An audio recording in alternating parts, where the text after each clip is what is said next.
हमारे चैनल को सब्सक्राइब करना न भूलें। यहाँ हजारों कहानियां हैं आपके लिए। नंदिनी और इप्शिता कॉलेज गेट से बाहर निकलीं। बाहर आते ही नंदिनी बोली, यार ईशु, तूने ध्रुव से तो बोल दिया कि उसकी मदद करेगी और शाम तक बता भी देगी कि क्या और कैसे करना है, लेकिन कैसे, कब होगा ये सब? और अभी तो तू अभिमन्यु जीजू के साथ है। ये सब कुछ बोलने से पहले तुझे सोचना चाहिए था। वो ध्रुव बेचारा होप लगाकर बैठा रहेगा कि तू क्या करने वाली है और क्या सोचा है तूने। इप्शिता ने मायूसी से कहा, यार हम ध्रुव को इस तरह से डिच भी तो नहीं कर सकते थे ना। हमारी प्रॉब्लम है ये, और हमने उसे प्रॉमिस किया था कि उसके साथ फोटोशूट करेंगे। तभी उसने कोई दूसरी मॉडल नहीं चुनी। अगर हम उसे इस तरह इतनी जल्दबाजी में मना करेंगे तो ये उसके साथ गलत होगा। हम सच कह रहे हैं, हम उसे बीच रास्ते में छोड़ना नहीं चाहते, इसलिए हम कुछ ना कुछ तो सोच लेंगे। नंदिनी ने परेशान होकर कहा, लेकिन कैसे? मुझे तो टेंशन हो रही है। इप्शिता ने उसे तसल्ली देते हुए कहा, तुम ज्यादा टेंशन मत लो, हम सब कुछ सोच लेंगे।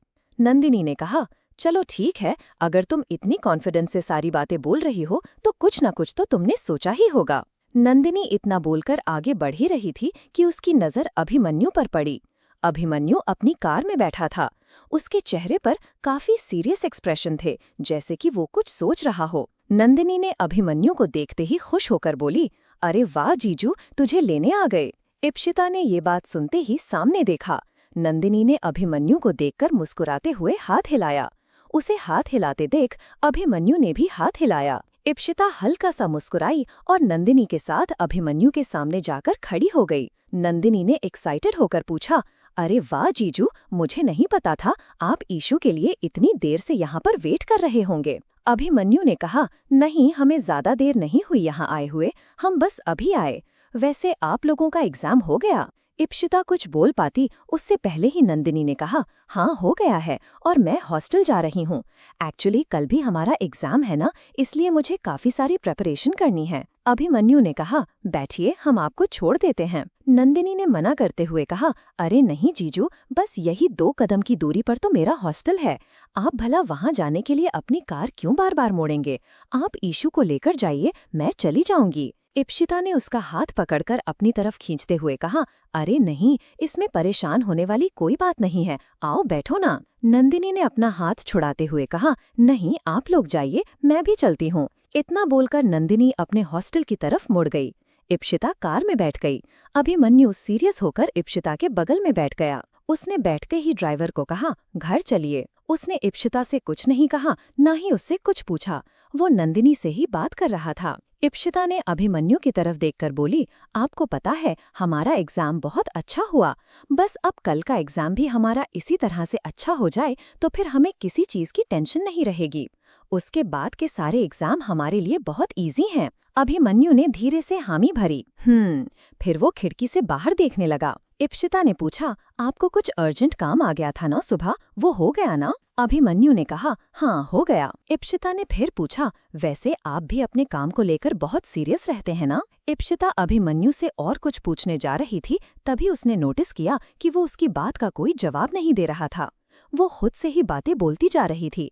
ये समझ में आते ही उसे थोड़ा बुरा लगा और वो चुप हो गई। उसने मन में कहा, हो सकता है अभिमन्यु अपने काम को लेकर थोड़े टेंशन में है और हम शायद अपनी सारी बातें बताकर उन्हें और परेशान कर रहे हैं, इसलिए हमें चुप हो जाना चाहिए। इप्शिता चुप हो गई। अभिमन्यु के दिमाग में कई बातें चल रही थीं। उसे शायद इप्शिता को लेकर थोड़ी गलतफहमी हो गई थी, या वो कुछ ज्यादा ही सोच रहा था, इसलिए वो इप्शिता से बात नहीं करना चाहता था। जैसे ही कार विला के सामने रुकी, अभिमन्यु ने कार का दरवाजा खोला और अपने रूम में चला गया। इप्शिता उसके व्यवहार को देखकर थोड़ी अपसेट हो गई। वो चुपचाप विला के अंदर आई और सोफे पर बैठ गई। इप्शिता एग्जाम देकर काफी थकी हुई थी, इसलिए वो हॉल के सोफे में आराम से बैठ गई। तभी शांति काकी किचन से एक ग्लास लेकर आईं।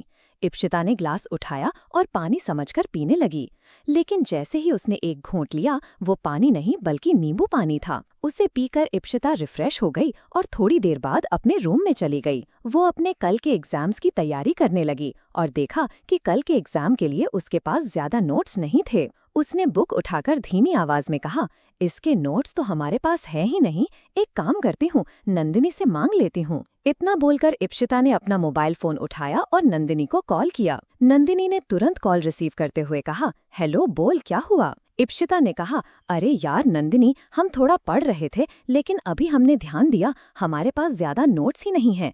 तुम हमें अपने नोट्स शेयर कर सकती हो? नंदिनी ने कहा, हाँ, ये भी कोई पूछने की बात है, रुको मैं 2 मिनट में भेजती हूँ। इतना बोलकर नंदिनी ने कॉल काट दिया और जल्दी जल्दी अपने नोट्स की तस्वीरें क्लिक करने लगी। इप्शिता के दिमाग में ध्रुव की बात आई। उसने कहा, हमने ध्रुव से कह तो दिया है कि हम उसकी मदद करेंगे, लेकिन कैसे? इप्शिता ये सोच ही रही थी कि उसकी नजर अपनी किताब पर गई।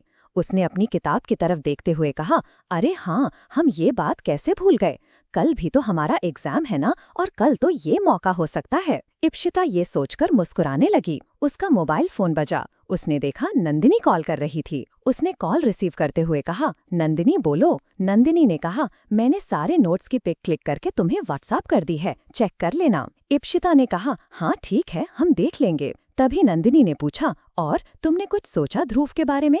कैसे मदद करने वाली हो तुम अब उसकी? इप्शिता ने कहा, हाँ, हमने सोच लिया है कि हमें क्या करना है। जैसे ही इप्शिता ने ये बात कही, नंदिनी शॉक्ड होकर बोली, क्या सच में? क्या करने वाली है तू? जल्दी बता मुझे। इप्शिता ने उसे बताया, कल हमारा एग्जाम है ना, तो हमने सोचा है एग्जाम देने के बाद हम ध्रुव से बोल देंगे कि वो सीधे शूट करने के लिए आ जाए और उसी टाइम पर मैं उसके साथ फोटोशूट करवा लूंगी, क्योंकि हमें नहीं लगता कि एक बार अगर हम यहाँ से वापस उदयपुर चले गए तो वहाँ से फिर वापस आ पाएंगे। नंदिनी ने कहा, हाँ ये तो ठीक है, लेकिन एग्जाम के बाद तुम थोड़ी थकी नहीं रहोगी? इप्शिता ने कहा, कल ध्रुव का एग्जाम नहीं है और सबसे अच्छा मौका यही है।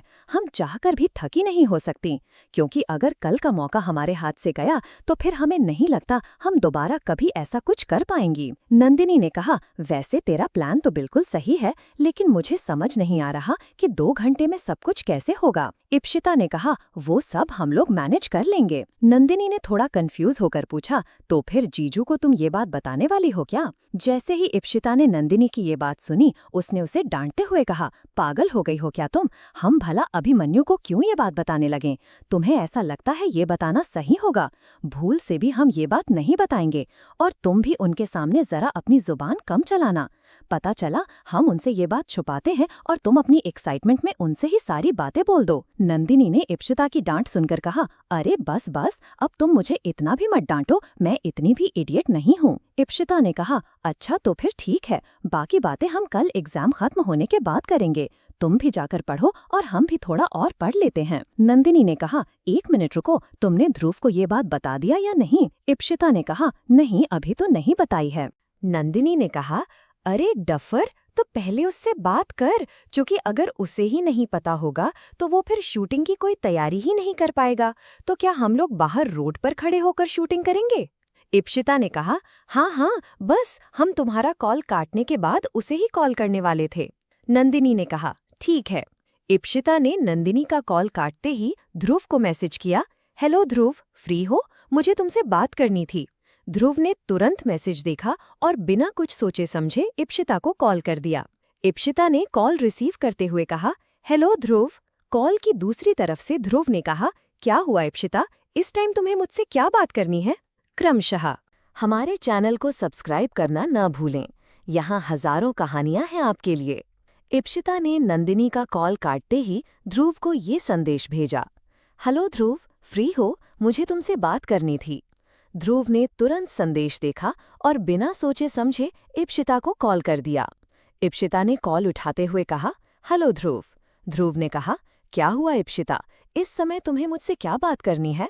इप्शिता ने कहा, वो एक्चुअली शूट को लेकर तुमसे बात करनी थी। ध्रुव ने शूट का नाम सुनते ही उत्साह से कहा, क्या शूट? मतलब तुम शूट करने आ रही हो? बताओ कब आ रही हो? जिस वक्त बोलो मैं उस समय तैयार हो जाऊंगा। ध्रुव की खुशी देखकर इप्शिता मुस्कुराई। हाँ, लेकिन हमारे पास ज्यादा समय नहीं होगा। तुम्हें पूरा फोटो शूट करने के लिए 2 से ढाई घंटे ही मिल पाएंगे, वो भी परीक्षा खत्म होने के तुरंत बाद। इसलिए तुम अपना सारा सेटअप तैयार रखना। हम नंदिनी के साथ पहुंच जाएंगे। लोकेशन तुम हमें भेज देना। ध्रुव ने उत्साह से कहा, ओके ग्रेट, मैं सब कुछ तैयार कर लूंगा। Thank you so much. Ishu, तुम नहीं जानती तुमने मेरी कितनी बड़ी समस्या हल कर दी है। इप्शिता ने ध्रुव को इतना खुश देखकर कहा, ठीक है, अभी हम परीक्षा के लिए पढ़ रहे हैं, तो हम तुमसे कल मिलते हैं।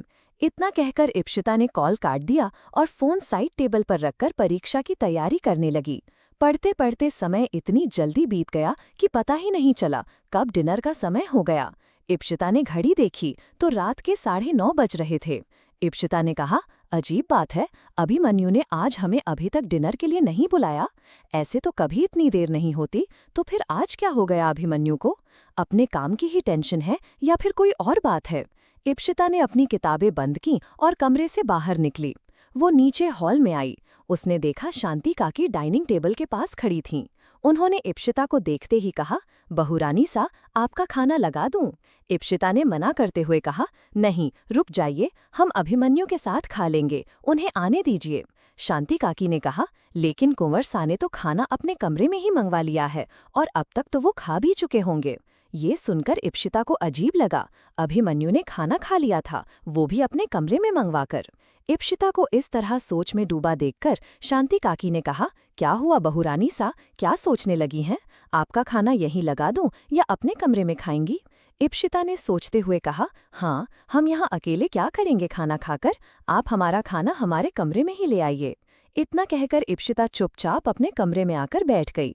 थोड़ी देर बाद शांति काकी ट्रे में खाना लेकर आईं और उसके कमरे के टेबल पर रखते हुए बोली, बहुरानी सा, और कुछ चाहिए हो तो मुझे आवाज लगा दीजिएगा, मैं आ जाऊंगी।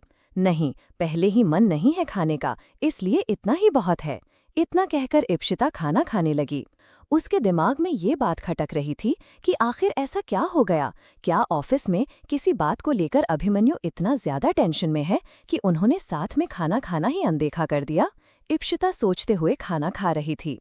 उसने खाना जैसे ही खत्म किया, उसके दिमाग में बार बार अभिमन्यु का ही ख्याल आ रहा था। लेकिन उसने खुद को समझाया, अभी हमें परीक्षा पर ध्यान देना चाहिए। अभिमन्यु हो सकता है काम की वजह से टेंशन में हो, और उनका काम हल्का होगा तो शायद वो पहले की तरह सामान्य व्यवहार करने लगेंगे। इतना कहकर इप्शिता चुपचाप अपने बिस्तर पर आकर बैठ गई। उसने थोड़ी देर और अपने नोट्स पढ़े, उसके बाद सब कुछ समेटकर चुपचाप सो गई, क्योंकि उसे पता था कि अगर वो अपनी नींद पूरी नहीं करेगी तो ठीक से परीक्षा नहीं दे पाएगी। इसलिए वो थोड़ा जल्दी सो गई। अगले दिन सुबह इप्शिता जल्दी उठी और फटाफट तैयार होकर सीधे कमरे से बाहर निकली। वो डाइनिंग टेबल पर आई। उसने देखा अभिमन्यु पहले से ही डाइनिंग टेबल पर बैठकर नाश्ता कर रहा था। उसके बगल वाली कुर्सी पर बैठते हुए बोली, गुड मॉर्निंग। अभिमन्यु ने उसकी तरफ देखकर कहा, ओ, हो गई आपकी तैयारी? ये सवाल सुनकर इप्शिता को लगा कि शायद काम की टेंशन की वजह से ही अभिमन्यु ऐसा व्यवहार कर रहा था। वो उससे बात करते हुए नाश्ता करने लगी और दोनों साथ ही निकले। इप्शिता ने उम्मीद से पूछा, आज आप हमें छोड़ने चल रहे हैं या फिर आपको आज भी काम है एक्स्ट्रा? अभिमन्यु ने कहा, नहीं, आज हम आपको छोड़ने चलेंगे। इतना सुनकर इप्शिता कुछ नहीं बोली, लेकिन वो अभिमन्यु के साथ जाने के लिए मन ही मन खुश थी। लेकिन फिर अचानक उसे ध्रुव और फोटोशूट वाली बात याद आ गई और वो टेंशन में आ गई। अभिमन्यु ने उसे टेंशन में देख लिया। नाश्ता खत्म करते हुए अभिमन्यु ने पूछा, क्या हुआ, आप अचानक से थोड़ी परेशान लगने लगी हैं, कोई समस्या है क्या? इप्शिता खड़े होते हुए बोली, नहीं नहीं, वो बस परीक्षा के बारे में सोच रही थी। इप्शिता ने झूठा बहाना बना दिया और अपना सारा सामान लेकर अभिमन्यु से पहले ही बाहर निकल आई। फोटोशूट वाली बात याद आने की वजह से इप्शिता पूरे रास्ते शांत बैठी रही। उसके दिमाग में यही बात चल रही थी कि वो अभिमन्यु से क्या बहाना बनाएगी, क्योंकि उसने मन ही मन सोचा, हमें कुछ तो बहाना बनाना होगा कि आज अभिमन्यु हमें 2 घंटे बाद लेने आए। कॉलेज के पास आकर इप्शिता ने कार से उतरने से पहले कहा, अभिमन्यु, आज हमारा परीक्षा खत्म होने के बाद हम सोच रहे थे कि हम थोड़ा समय नंदिनी के साथ बिताएं। हम हॉस्टल में रात नहीं रुकेंगे, बस परीक्षा के 2-3 घंटे तक हम नंदिनी के साथ रहेंगे और वहाँ की बाकी दोस्तों से भी मिलेंगे। नंदिनी ने बताया सब हमारे बारे में पूछ रही थीं। अभिमन्यु ने पूछा, अच्छा, आज अचानक से? वैसे आप नंदिनी से तो रोज ही मिलती हैं और आपकी बाकी दोस्त भी हैं, हमें तो पता ही नहीं था। ये सुनकर इप्शिता हैरान रह गई, क्योंकि उसने अभिमन्यु को ये नहीं बताया था कि नंदिनी के अलावा उसके ज्यादा दोस्त नहीं हैं। लेकिन अभिमन्यु को ये बात पता कैसे चली? इप्शिता अपनी घबराहट छुपाते हुए बोली, हाँ, वो सब क्लासमेट हैं और वहाँ हॉस्टल में साथ में रहने वाली लड़कियां हैं। तो अभी परीक्षा में 3 दिन का समय है, तो हमें अगली परीक्षा की इतनी टेंशन नहीं है। इसलिए हमने सोचा आज थोड़ा समय उनके साथ बिता लेते हैं। अभिमन्यु ने टेंशन में पूछा, अच्छा, तो किस समय तक आप वहाँ अपने हॉस्टल में रहने का सोच रही हैं? इप्शिता ने समय जोड़ते हुए कहा, हाँ, वो 2 बजे तो हमारा परीक्षा ही खत्म होगा और फिर उसके बाद 2-3 घंटे, तो कम से कम 6 बजे तक तो हम यहाँ रहना चाहती हैं। उसके बाद चाहे आप हमें लेने के लिए आ जाएं या फिर ड्राइवर को भेज दीजिएगा, हम वापस आ जाएंगी। अभिमन्यु थोड़ा सोच में पड़ गया, लेकिन फिर बोला, ठीक है, हम कार भेज देंगे, लेकिन अगर आपको ज्यादा समय लगे तो आप हमें कॉल करके बता दीजिएगा। अभिमन्यु की बात मानते ही इप्शिता खुश हो गई। Thank you so much Abhimanyu. वो इप्शिता को छोड़ने के लिए कार से बाहर निकल ही रहा था कि इप्शिता ने कहा, इट्स ओके, हम चले जाएंगे। इतना कहकर इप्शिता ने अभिमन्यु को अलविदा कहा और कॉलेज के अंदर चली गई। अभिमन्यु इप्शिता को जाते हुए देख रहा था। उसने गहरी सांस ली और ड्राइवर से कहा, कंपनी साइट पर चलो। अभिमन्यु साइट पर चला गया और काम में व्यस्त हो गया। इधर इप्शिता ने अपना परीक्षा खत्म करते ही भागते हुए हॉल से बाहर निकली। नंदिनी ने उसे भागते हुए देखा। अरे रुक जा यार, मुझे बता तो दे कहाँ चलना है, ऐसे ही दौड़कर जाने का इरादा है क्या तेरा? इप्शिता ने कहा, हाँ, ध्रुव ने हमें लोकेशन भेजी है, तुम जल्दी से टैक्सी करो, उसके बाद ही बैठकर बताते हैं, समय बिल्कुल भी बर्बाद नहीं करना है। नंदिनी ने टैक्सी की और टैक्सी की सीट पर इप्शिता के बगल में बैठते ही पूछा, 1 मिनट, तूने जीजू से क्या बहाना बनाया? नहीं तो वो अब तक तो तुझे लेने आ जाते या फिर उनका ड्राइवर कार लेकर आ जाता। इप्शिता थोड़ी घबराहट में बोली, हमने तो अभिमन्यु से यही कहा था कि हम तुम्हारे साथ और हॉस्टल में बाकी दोस्तों के साथ थोड़ा समय बिताना चाहते हैं, इसीलिए हमने उनसे 2 घंटे का समय ले लिया है। थैंक गॉड उनको हम पर शक नहीं हुआ और वो मान गए। नंदिनी ने शिकायत करते हुए कहा, मेरे भोले भाले जीजू को तूने बेवकूफ बनाया, झूठ बोलकर। इप्शिता ने आंखें घुमाते हुए कहा, हाँ, अब और तू अपने जीजू का नाम लेते हुए मुझे ही दोषी महसूस करवा रही है। पहले ही मुझे बुरा लग रहा है कि मैंने उनसे झूठ बोला, लेकिन और कोई विकल्प कहाँ था मेरे पास? तुझे तो सब पता ही है, फिर भी। नंदिनी हंसते हुए बोली, अरे यार, मैं ना तुझे इतनी टेंशन में नहीं देख पाती, बस इसीलिए तेरा मूड हल्का करने के लिए मजाक कर रही थी। वैसे सही किया तूने, आखिर ध्रुव भी तो बेचारा कितनी रिक्वेस्ट कर रहा था, इसी बहाने उसकी भी थोड़ी मदद हो जाएगी और तू भी आखिरी बार अपने सपने को जी लेगी। नंदिनी की बात सुनकर इप्शिता ने गहरी सांस ली और टैक्सी की खिड़की से बाहर देखने लगी। कुछ देर बाद वो दोनों उस लोकेशन पर पहुंच गई जहां ध्रुव ने उसे बुलाया था। वहां पहुंचते ही इप्शिता ने देखा पूरा सेटअप तैयार था। एक ट्राइपॉड पर कैमरा सेट था, दूसरा डीएसएलआर कैमरा ध्रुव ने हाथ में पकड़ा हुआ था। सामने 2 बड़ी फोकस लाइट जल रही थीं, पीछे हरे रंग के बड़े पर्दे लगे हुए थे। ध्रुव खड़ा हुआ था। इप्शिता ध्रुव के पास जाकर बोली, हाय ध्रुव, सब कुछ तैयार है ना? ध्रुव ने पीछे मुड़कर हाँ में सिर हिलाया। हाँ बिल्कुल, तुम जल्दी से बदल लो। अच्छा हुआ नंदिनी, तुम भी आ गई। कृपया इशू को अच्छे से मेकअप कर दो, कृपया ज्यादा समय मत लेना। ध्रुव ने इप्शिता और नंदिनी को उनका परिधान देते हुए कहा, लो जल्दी जाओ, इसे पहन कर आओ। इप्शिता सीधे वॉशरूम गई और कपड़े बदलने लगी। जैसे ही वो बदल कर निकली, नंदिनी ने उसका मेकअप करना शुरू कर दिया और थोड़ी देर में वो पूरी तैयार हो गई। क्रमशः क्या लगता है आपको, अभिमन्यु पकड़ पाएगा इप्शिता का ये झूठ? क्या इप्शिता सफल हो पाएगी अपने इस फोटोशूट में? और क्या सच में वो अपने सपने को पूरी तरह से भूल जाएगी? और क्या सच में वो सिर्फ ध्रुव की मदद करने के लिए ही ये सब कर रही है? हमारे चैनल को सब्सक्राइब करना न भूलें। यहाँ हजारों कहानियां हैं आपके लिए। वहां पहुंचते ही इप्शिता ध्रुव के पास गई और जल्दबाजी में बोली, हे ध्रुव, सब कुछ तैयार है ना? ध्रुव ने इप्शिता की बात सुनते ही पीछे मुड़ा और सिर हिलाते हुए कहा, हाँ बिल्कुल, तुम जल्दी से कपड़े बदल लो। अच्छा हुआ नंदिनी तुम भी आ गई। प्लीज इशू को अच्छे से मेकअप कर दो, प्लीज ज्यादा समय मत लेना। ध्रुव ने इप्शिता और नंदिनी की ओर देखते हुए उन्हें कॉस्ट्यूम पकड़ाते हुए कहा, लो जल्दी जाओ, इसे पहन कर आओ। इप्शिता सीधे वॉशरूम गई और कपड़े बदलने लगी। जैसे ही वो बदल कर निकली, नंदिनी ने उसका तुरंत मेकअप करना शुरू कर दिया और थोड़ी ही देर में वो पूरी तरह तैयार हो गई। पूरी तरह तैयार होने के बाद इप्शिता सीधे कैमरे के सामने आकर खड़ी हो गई। उसने लाइट पिंक रंग का लॉन्ग शॉर्ट टाइप गाउन पहना हुआ था, जो स्लीवलेस था और दिखने में बहुत ही खूबसूरत लग रहा था।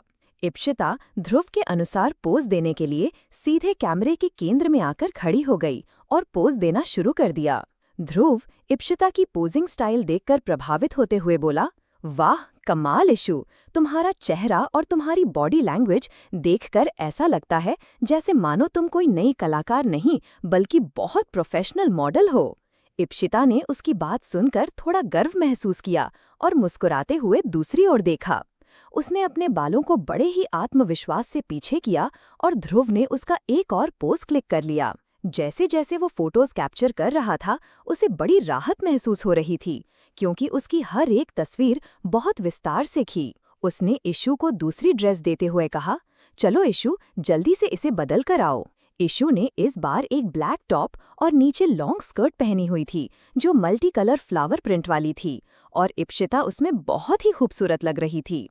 वो अपने बालों में हाथ डालकर उन्हें पीछे करते हुए सीधे सामने आकर खड़ी हुई, और इस बार ध्रुव ने उसे एक कुर्सी देते हुए कहा, इस कुर्सी के साथ पोज करना है, जैसे मन करे वैसे पोज करो। इप्शिता ने उस कुर्सी को ध्यान से देखा। वो उस कुर्सी पर बड़े ही स्टाइल से बैठी और पोज देना शुरू कर दिया। उसका एक एक पोज काफी अच्छा था, जिसे देखकर ध्रुव काफी प्रभावित हुआ और उसने जल्दी जल्दी तस्वीरें क्लिक करना शुरू कर दिया। फोटोशूट करते करते लगभग 2.5 घंटे हो गए थे। इप्शिता ने हर एक टेक में कई बार अलग अलग ड्रेस में फोटोशूट कराया। नंदिनी उसके साथ थी। ध्रुव और नंदिनी दोनों ही उसकी परफॉर्मेंस देखकर काफी खुश हो गए थे। ध्रुव ने जैसे ही अपना कैमरा बंद किया, इप्शिता जल्दी से कपड़े बदलने के लिए वॉशरूम में गई। वो जैसे ही बदलकर वापस आई, ध्रुव ने उसकी तारीफ करते हुए कहा, यार तुमने तो कमाल कर दिया। सच में मैंने बिल्कुल नहीं सोचा था कि तुम्हारे सारे फोटोज इतनी अच्छी तरह से क्लिक हो जाएंगे।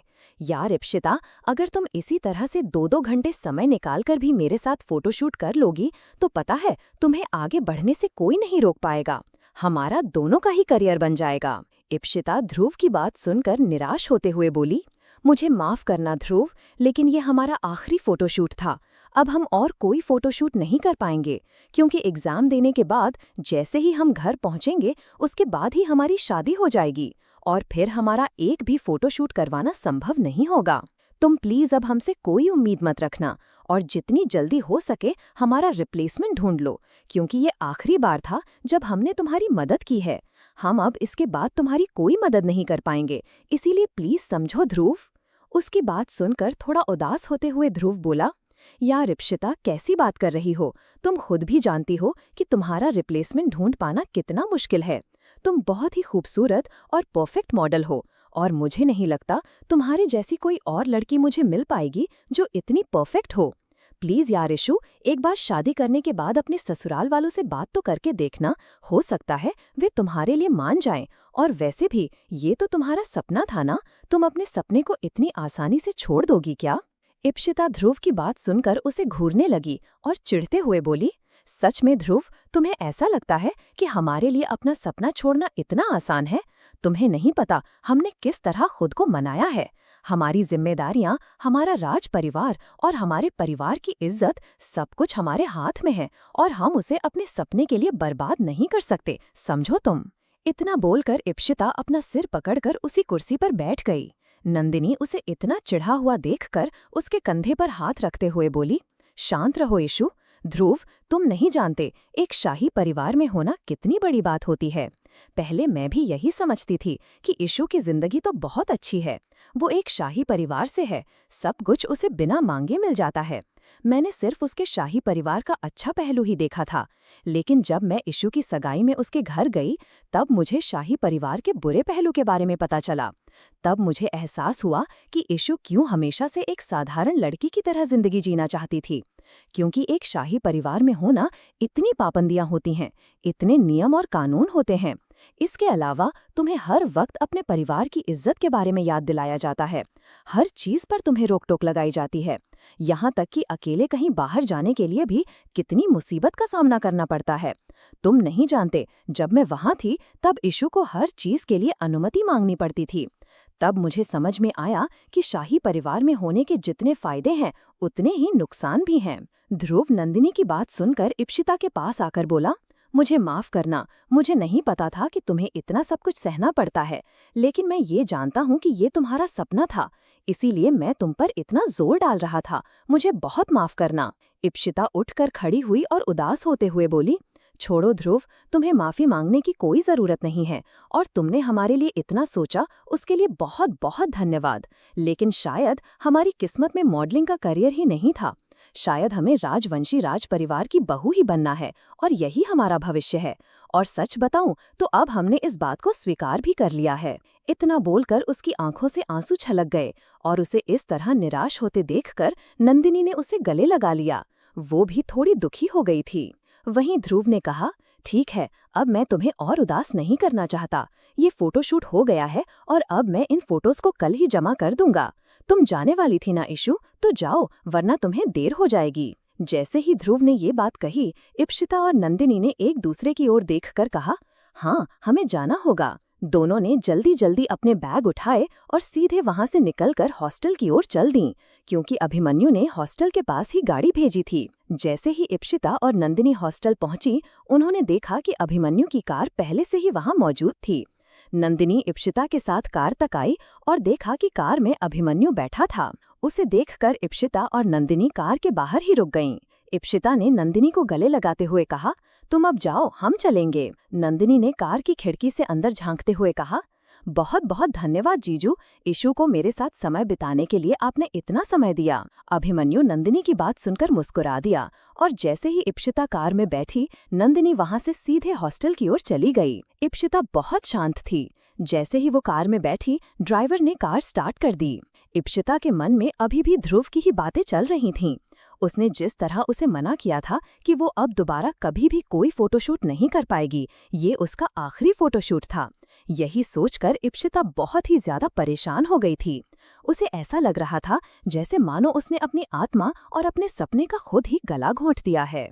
इप्शिता को इस तरह शांत बैठा देखकर अभिमन्यु ने उससे पूछा, क्या बात है इप्शिता, आप ठीक तो है ना? इप्शिता ने अभिमन्यु की बात सुनते ही उसकी ओर देखकर बेमन से मुस्कुराते हुए कहा, जी हम ठीक हैं। अभिमन्यु इप्शिता के चेहरे के भाव देखकर थोड़ा कंफ्यूज हो गया। उसने बात घुमाते हुए पूछा, वैसे आप नंदिनी के साथ कहीं बाहर गई थीं क्या? इप्शिता ने धीरे से अपना सिर हिला दिया। वो और कुछ नहीं बोली। अभिमन्यु ने जब देखा कि इप्शिता उसकी बात का ठीक से जवाब नहीं दे रही है, तो उसने फिर दोबारा कुछ नहीं पूछा और जैसे ही वे लोग विला पहुंचे, इप्शिता चुपचाप अपने कमरे में चली गई। उसने कपड़े बदलने के बाद उसी बिस्तर पर बैठते हुए कहा, हमारा सपना, जिसके लिए हम इतना सब कुछ सोच रहे थे, क्या क्या नहीं सोचा था हमने, आज वो सब खत्म हो गया। इप्शिता इतना बोलकर चुपचाप अपने बिस्तर पर लेट गई। उसकी आंखों से आंसू बह रहे थे क्योंकि उसका सपना टूटकर बिखर चुका था। इप्शिता ने तकिए को अपने सीने से लगाया और आंखें बंद कर लीं। इप्शिता को रोना आ रहा था, लेकिन वो अपने आंसुओं को कंट्रोल करने की कोशिश कर रही थी। वो चाहकर भी अपने आंसुओं को रोक नहीं पाई और रोते-रोते उसकी आंखें बिल्कुल लाल हो गई थीं। इप्शिता एक बार के लिए उठी, वॉशरूम गई और रोते हुए चेहरे की ओर देखते हुए एक गहरी सांस लेते हुए बोली, अब रोने का क्या फायदा इप्शिता? जब अपनी ये जिंदगी खुद चुनी है तो फिर रोकर क्या साबित करना चाहती हो? भूल जाओ ये सब कुछ। अब एग्जाम के बाद जब तुम घर जाओगी तो तुम सिर्फ और सिर्फ अभिमन्यु की पत्नी और राजवंशी राज परिवार की बहू कहलाओगी, इसके अलावा और कुछ भी नहीं। इप्शिता शीशे में देखते हुए खुद से ही ये सारी बातें बोल रही थी, या फिर ऐसा कह सकते हैं कि वो खुद को बार बार ये बात याद दिलाना चाह रही थी कि अब उसका भविष्य मॉडलिंग नहीं है, क्योंकि कहीं न कहीं इप्शिता का मन नहीं मान रहा था। इप्शिता ने अपने दिमाग को तो समझा लिया था, लेकिन वो अपने दिल को नहीं समझ पा रही थी। इप्शिता की आंखों में आंसू भरे हुए थे और उसका जोर जोर से रोने का मन कर रहा था, लेकिन उसे पता था कि इस बात के लिए रोकर भी कोई फायदा नहीं है, क्योंकि रोने के बाद भी उसे किसी का सहारा नहीं मिलने वाला, खासकर मॉडलिंग प्रोफेशन में। और उसे अब खुद पर ही गुस्सा आ रहा था कि कॉलेज के पहले ही साल फ्रेशर पार्टी में मॉडलिंग कंपटीशन जीतने के बाद पता नहीं क्यों उसने दोस्तों की बातों में आकर मॉडलिंग करनी शुरू की, जो कि पहले तो कॉलेज लेवल कंपटीशन तक ही थी, लेकिन उसके बाद ध्रुव का साथ मिलने पर वो कुछ मैगजीन और लोकल एल्बम, कैलेंडर के लिए भी फोटोशूट करने लगी थी। उसे खुद सामने से ऑफर आते थे और उसकी वजह से ध्रुव को भी काम मिलता था, तो वो मना नहीं कर पाई। और फिर धीरे धीरे उसे खुद भी मॉडलिंग करना अच्छा लगने लगा और उसे समझ आया कि शायद वो यही करना चाहती है अपनी जिंदगी में। लेकिन पिछले कुछ महीनों में ये सब कुछ एकदम बदल गया था, खासकर जब वो छुट्टियों पर अपने घर गई और उसे शादी की खबर मिली। ये सब सोचते हुए इप्शिता अपने बिस्तर पर पेट के बल लेटी हुई थी और फिर एक गहरी सांस लेकर उसने अपनी आंखें बंद कर लीं। क्रमशः हमारे चैनल को सब्सक्राइब करना न भूलें। यहाँ हजारों कहानियां हैं आपके लिए। इप्शिता 2 घंटे पहले लौटी थी, पर अपने कमरे से बाहर नहीं निकली थी। वो वापस बिस्तर पर लेट गई। सिर में हल्का दर्द भी हो रहा था। वो वहीं सो गई। डिनर का समय हो गया था।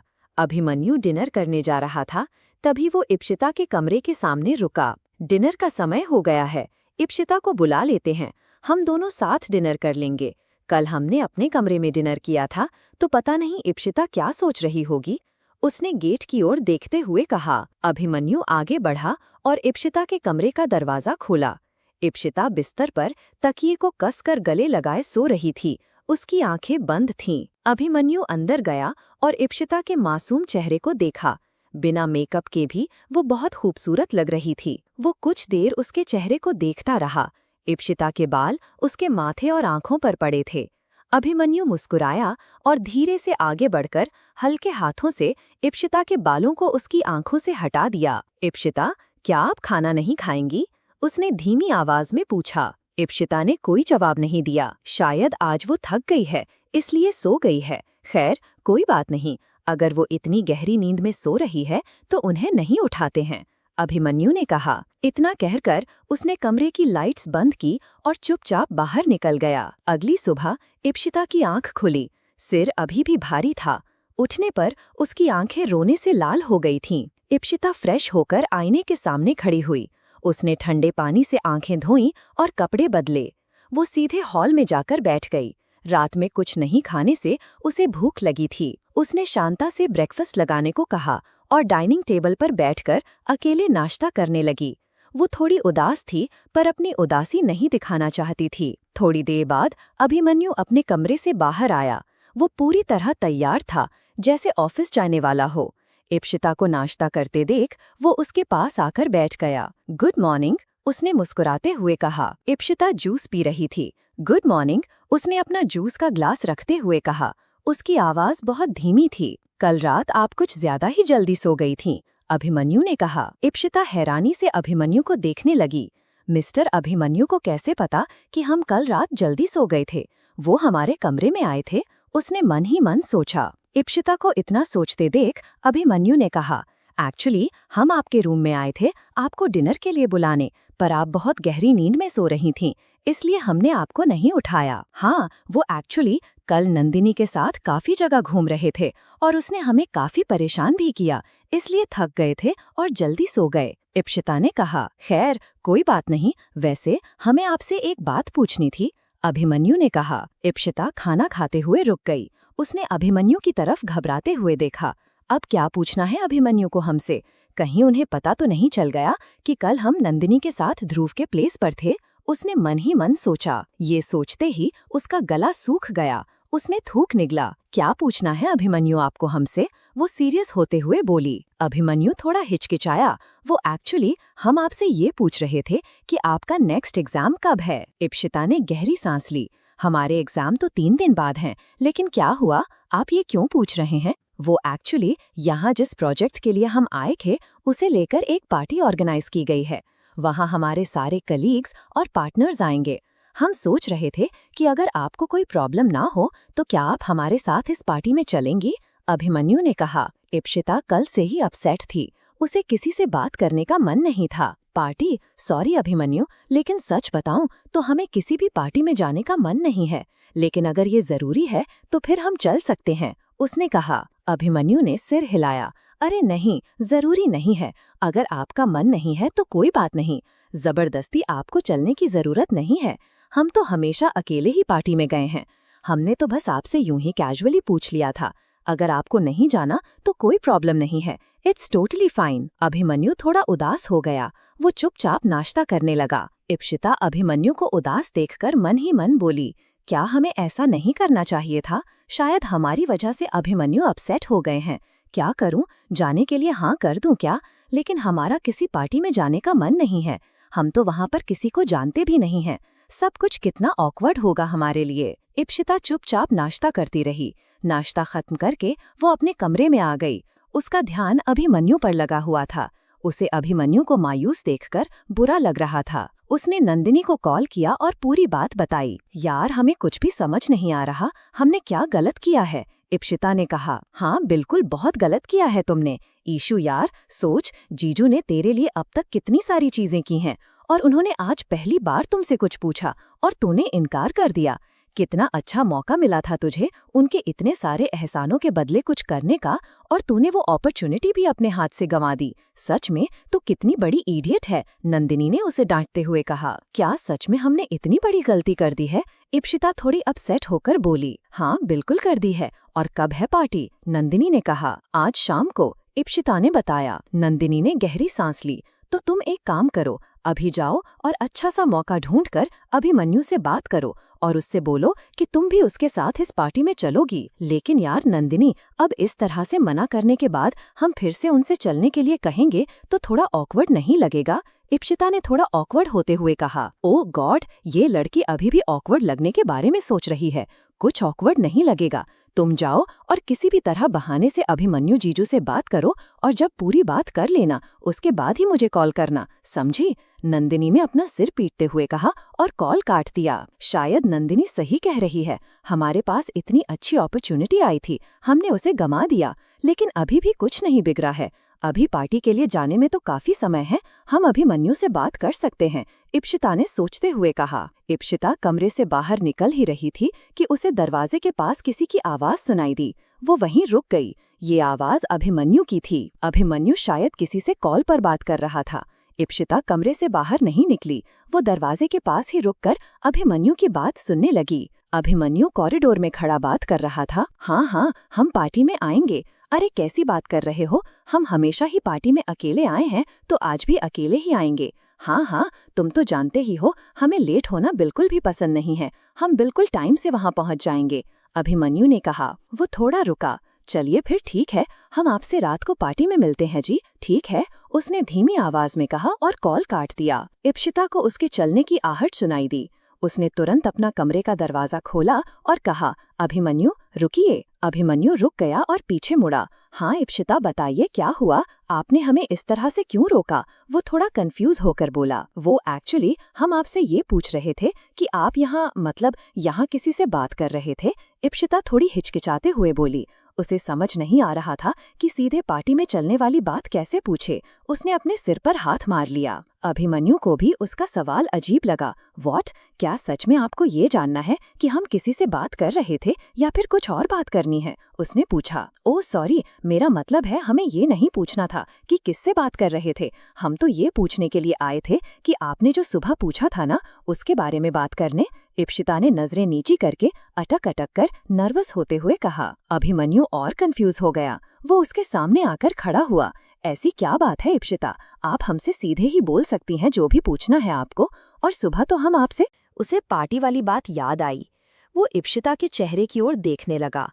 ठीक उसी वक्त इप्शिता ने भी नजर उठाई और उसकी आंखों में देखते हुए बोली, हाँ, वो हम भी बस यही पूछने आए थे कि पार्टी में कब चलना है। क्रमशः कैसी पार्टी होने वाली है? क्या इप्शिता का खुद भी अभिमन्यु के साथ उस पार्टी में जाने का मन है, या फिर सिर्फ वो नंदिनी के समझाने पर ही उसके साथ पार्टी में जाने के लिए पूछने आई है? क्या अब अभिमन्यु उसे साथ लेकर जाएगा या फिर इस बार वो मना कर देगा? और मना करने के बाद बुरा क्यों लगा था हमारी इप्शिता को? क्या लगता है आप लोगों को? बताइए कमेंट सेक्शन में। हमारे चैनल को सब्सक्राइब करना ना भूलें। यहाँ हजारों कहानियां हैं आपके लिए। अभिमन्यु के ऐसे बोलने पर वो कुछ और भ्रमित हुआ। वो उसके सामने आकर खड़ा हुआ और बोला, ऐसी क्या बात है इप्शिता, आप हमसे सीधे ही बोल सकती हैं जो भी पूछना है आपको, और सुबह तो हम आपसे। इतना बोलते हुए अभिमन्यु को अचानक पार्टी की बात याद आई। वो इप्शिता के चेहरे की ओर देखने लगा। ठीक उसी वक्त इप्शिता ने भी नजर उठाकर उसकी ओर देखा और उसकी आंखों में देखते हुए बोली, हाँ, वही हम भी पूछने आए थे कि पार्टी में कब चलना है। अभिमन्यु ने इप्शिता के मुंह से ये बात सुनते ही उसकी ओर देखकर थोड़ा भ्रमित होते हुए कहा, पार्टी में? हमें 8 बजे जाना है, लेकिन आप क्यों पूछ रही हैं? आपका तो पार्टी में जाने का मन नहीं था। इप्शिता ने थोड़ा हिचकिचाते हुए कहा, हाँ, वो एक्चुअली अब हम सोच रहे हैं कि यहाँ घर में बैठकर क्या करेंगे, बोर ही तो होंगे, तो इससे अच्छा है कि हम आपके साथ चलते हैं। इसी बहाने आपके जानने वालों से भी मिल लेंगे। इप्शिता की ये बात सुनकर अभिमन्यु 2 कदम आगे आया और उसकी आंखों में आंखें डालकर देखते हुए कहा, इप्शिता, अगर आप ये सोचकर इस पार्टी में चल रही हैं कि हमें बुरा लगेगा, तो ऐसा बिल्कुल भी मत सोचिए। आपको जबरदस्ती पार्टी में चलने की जरूरत नहीं है। अभिमन्यु बोल ही रहा था कि इप्शिता ने उसकी बात बीच में काटते हुए कहा, अरे नहीं नहीं, हम सच में आपके साथ पार्टी में चलना चाहते हैं और हम 8 बजे तक रेडी हो जाएंगे। अभिमन्यु इप्शिता की बात सुनकर मुस्कुराते हुए बोला, ओके, अगर आप सच में हमारे साथ चलना चाहती हैं तो ये बहुत अच्छी बात है, लेकिन टाइम से रेडी हो जाइएगा। इप्शिता ने पूरे आत्मविश्वास से कहा, हाँ बिल्कुल, हम टाइम से पहले ही रेडी हो जाएंगे और आपको लेट नहीं होने देंगे। इतना बोलकर इप्शिता मुस्कुराई और वापस अपने कमरे में चली गई। इप्शिता के जाते ही अभिमन्यु ने फिर से अपना मोबाइल फोन निकाला और किसी को फोन करने लगा। दूसरी तरफ से फोन रिसीव होते ही अभिमन्यु ने एकदम गंभीर होते हुए कहा, हमारी बातें बहुत ही ध्यान से सुनो और जो कुछ भी हम बोल रहे हैं वो सब कुछ 1 घंटे में लेकर आ जाना। एकदम गंभीर होकर अभिमन्यु ने कॉल पर ये आदेश दिया। दूसरी तरफ से भी कुछ आवाज आई होगी जो सिर्फ अभिमन्यु को ही सुनाई दी। फिर 2-3 मिनट कॉल पर बात करने के बाद उसने कॉल डिस्कनेक्ट कर दिया और वहां से सीधा लिविंग एरिया में चला गया। वहीं इप्शिता जैसे ही अपने कमरे में पहुंची, उसने तुरंत नंदिनी को कॉल किया और खुश होते हुए कहा, नंदिनी, हमने अभिमन्यु से बात कर ली है और हम उनके साथ पार्टी में जा रहे हैं। नंदिनी ने ये बात सुनते ही खुश होते हुए बोली, ग्रेट, ये हुई ना बात। चल, अब अच्छा सा कोई ड्रेस सिलेक्ट कर ले और मेरी बात ध्यान से सुन, अच्छे से पार्टी वाला मेकअप करके जाना। मैं वहां पर नहीं हूँ, वरना मैं ही तेरा मेकअप कर देती। अगर तूने अपना नॉर्मल फेस वाला लाइट मेकअप किया तो आई स्वेयर मैं वहीं आकर।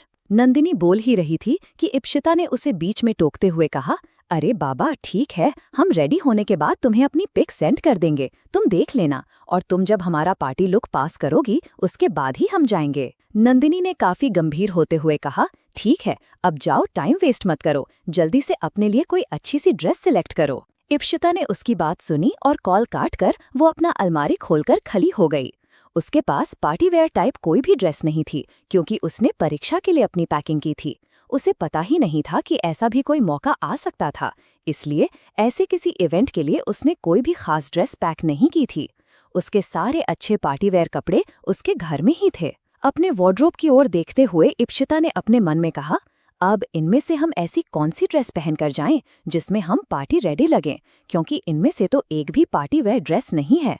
हमने तो खुद ही सारे साधारण कपड़े पैक किए थे। इप्शिता अपनी सारी ड्रेस की ओर देखकर भ्रम में यही सोच रही थी कि वो क्या पहने। इप्शिता के पास जितने भी कपड़े थे उसने उन सब को निकालकर बिस्तर पर फैला दिया और उनमें से 2-3 कपड़े ट्राई किए। उसने आईने में आकर खुद को देखा, लेकिन वो कपड़े उसे पार्टी के हिसाब से अच्छे नहीं लग रहे थे। उसने अपना सिर पकड़ते हुए कहा, ये सब कपड़े तो बड़े ही साधारण टाइप के लग रहे हैं और हमें तो कुछ भारी पहनकर जाना चाहिए। आखिर हम वहाँ पर अभिमन्यु के साथ जा रहे हैं और अभिमन्यु कुंवर हैं, उनकी वहाँ पर अलग ही इज्जत होगी। अगर हम इतने हल्के कपड़े पहनकर जाएंगे तो पता नहीं क्या समझेंगे हमें सब लोग, और हम एक राज परिवार की होने वाली बहू तो बिल्कुल भी नहीं लगेंगे। इसलिए हमें कुछ और सोचना होगा। हम इतने साधारण कपड़ों में से कुछ पहनकर तो नहीं जा सकती, तो फिर क्या करें हम? ऑर्डर करें क्या कुछ? इप्शिता ने तुरंत अपना मोबाइल फोन उठाते हुए कहा, हाँ, एक काम करते हैं, ऑनलाइन ड्रेस देखते हैं, शायद कोई ड्रेस हमें ऑनलाइन पसंद आ जाती है तो उसे मंगवाकर वही पहन लेंगे। इप्शिता ने तुरंत शॉपिंग ऐप खोली और अपने लिए अच्छा सा कोई भारी गाउन देखने लगी, लेकिन उसे कुछ भी समझ नहीं आ रहा था। उसने कई सारे गाउन देखे, लेकिन उसे कुछ भी पसंद नहीं आया। देखते ही देखते 2.5 घंटे बीत गए। इप्शिता ने घड़ी की ओर देखा, दोपहर के 2 बज चुके थे और इतनी देर में उसे कुछ भी पसंद नहीं आया था। वो ये सोचकर परेशान हो रही थी कि अगर उसे कोई ड्रेस पसंद भी आएगी तो क्या टाइम पर डिलीवरी हो पाएगी, और डिलीवरी होने के बाद क्या वो ड्रेस उसे ठीक से फिट होगी और उसे अच्छी भी लगेगी। ये सब सोचकर उसका अब कुछ भी ऑनलाइन ऑर्डर करने का मन नहीं हो रहा था, क्योंकि वो काफी भ्रमित हो चुकी थी। उसने फोन साइड में रखते हुए कहा, इतनी देर अगर हम यहाँ ये सारी चीज देखने में लगा रहे हैं, इससे तो अच्छा होता किसी डिजाइनर शोरूम या फिर शॉपिंग मॉल चले जाते। लेकिन इसमें भी प्रॉब्लम है, हम अकेले तो शॉपिंग पर भी नहीं जा सकती, उसके लिए भी हमें पहले अभिमन्यु से पूछना होगा। इप्शिता बिस्तर से उठकर खड़ी हुई और वो दरवाजे की ओर जाने ही वाली थी कि अभिमन्यु खुद ही उसके कमरे के अंदर आ गया। वो अभिमन्यु को देखकर बोली, अभिमन्यु, अच्छा हुआ आप आ गए, हम आपके पास ही आ रहे थे। अभिमन्यु इप्शिता के कमरे में आया। उसने इप्शिता के बिस्तर की ओर देखा। इप्शिता ने पूरे बिस्तर पर कपड़े फैलाए हुए थे। उसे देखकर अभिमन्यु बोला, ये सब क्या है इप्शिता, आपने कपड़ों को इस तरह से क्यों फैला रखा है? इप्शिता ने पीछे मुड़कर अपने बिस्तर की ओर देखा। उसका बिस्तर काफी गंदा हो चुका था। उसने थोड़ा शर्मिंदा होते हुए कहा, वो एक्चुअली हमें इनमें से कोई भी कपड़ा पार्टी में पहनकर जाने के लिए समझ नहीं आया, इसीलिए हम आपसे पूछने आ रहे हैं, क्या हम नंदिनी के साथ शॉपिंग पर जा सकते हैं? अपने लिए कुछ अच्छा ले आते हैं शाम की पार्टी के लिए, क्योंकि हम नहीं चाहते कि हमारी वजह से वहाँ पर आपकी बेइज्जती हो। इप्शिता ने जैसे ही ये बात कही, अभिमन्यु मुस्कुराते हुए बोला, आपकी वजह से हमारी कभी बेइज्जती नहीं होगी, आप ऐसा क्यों सोच रही हैं, और कपड़ों को लेकर इतनी भी टेंशन मत लीजिए। इप्शिता अभिमन्यु की बात सुनकर थोड़ी भ्रमित हुई और वो हैरानी से अभिमन्यु की ओर देख रही थी। अभिमन्यु ने अपने हाथ में पकड़े हुए एक बैग को इप्शिता की ओर बढ़ाते हुए कहा, ये लीजिए। इप्शिता ने उस बैग की ओर देखा, वो काफी भारी था। अभिमन्यु ने उससे कहा, ये आपके लिए है, इसके अंदर 2 ड्रेस हैं, आपको जो अच्छी लगे आप वो पहन लीजिएगा। अगर इसमें से आपको कोई सी भी ड्रेस पसंद नहीं आती है तो आप आधे घंटे में हमें बता दीजिएगा, हम खुद आपको शॉपिंग पर लेकर चलेंगे।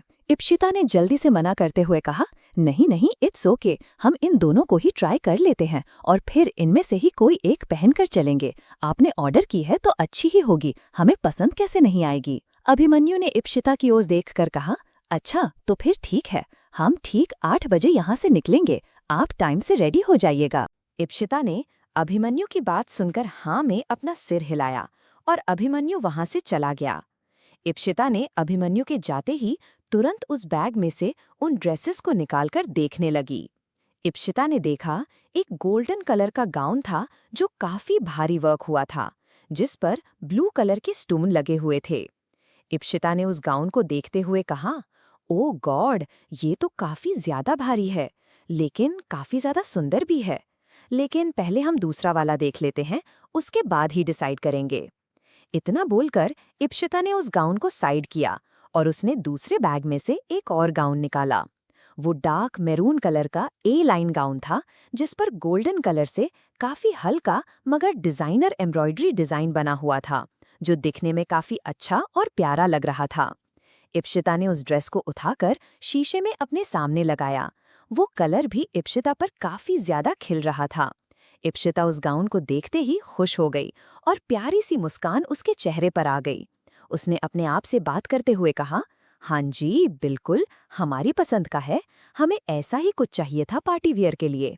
ये काफी अच्छा और हम पर सूटेबल भी लग रहा है।